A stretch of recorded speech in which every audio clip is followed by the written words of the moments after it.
This is what we're dealing with. Home delivery fucking ice cream. Don't go outside and get some fruit because the ice cream truck's coming for you. Look at that. 50% calories coming from fat.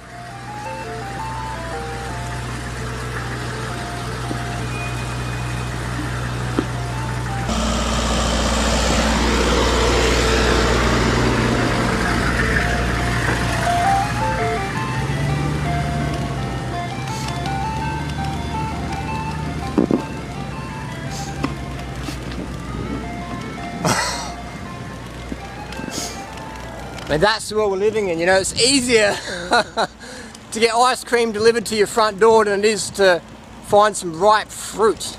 You know, I've got $500 in my wallet. I go to Whole Foods, I still struggle to find enough fucking fruit calories. That's the world we're living in, man. So don't get too frustrated if you're finding it challenging to find enough fruit calories, because it can be tough, man. Even I know what to look for in the fruits, you know. So definitely it's a challenge when you got ice cream getting delivered to your door, but where's the fruit truck driving around with nice, ripe, caloric, sufficient fruit? There isn't anywhere. Maybe in Thailand. I take that back. In Thailand, that does happen.